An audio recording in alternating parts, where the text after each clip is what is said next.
Hello guys, welcome back my channel পূজাতে। কেমন আছো তোমরা? আই হোপ কি তোমরা খুবই ভালো আছো, আর আমিও খুবই ভালো আছি। তো আজকে আমি বানাবো মাখানটি হালুয়া। তো এই তো সুজি নিয়ে নিলাম, ছোটো কাপে 1 কাপ সুজি নিয়েছিলাম। আর এই যে আমি অল্প অল্প করে দুধ দেব, দুধ দিয়ে ভালো করে মিলিয়ে নেব সুজিটাকে।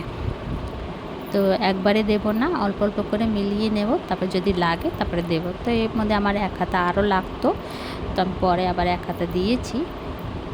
দেখো, তো ভালো করে যে মিক্স করে নিলাম, আর 10 থেকে 15 মিনিটের জন্য আমি রেখে দেব মিলিয়ে। তো ঢেকে আমি রেখে দেবো 10-15 মিনিট। এখানে আমি কড়াই বসিয়ে দিলাম। তো একটুখানি আমি ড্রাই ফ্রুটটা ফ্রাই করে নামিয়ে নেব আগে। তো 1 চামচ আমি ঘি দিয়ে দিচ্ছিলাম, আমি ড্রাই ফ্রুটটা নামিয়ে নেব ফ্রাই করে। তো রেডি আমার ড্রাই ফ্রুট নামিয়ে নিলাম। ওর মধ্যে আমি 1 কাপের মতন ঘি দিয়েছিলাম। ঘিটা গরম হয়ে গেলে এর মধ্যে দিয়ে দেবো চিনি।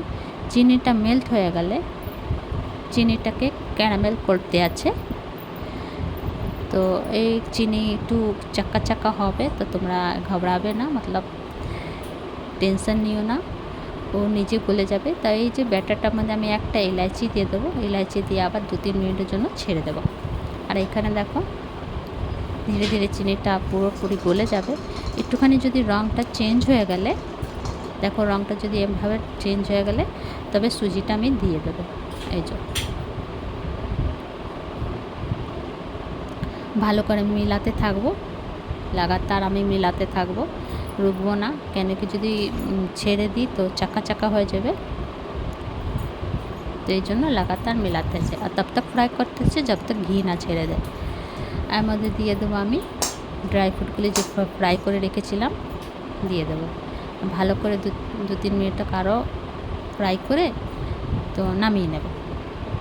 তো এই যে রেডি, এবার নামিয়ে নিলাম। তো অনেকই সিম্পল রেসিপি হচ্ছে।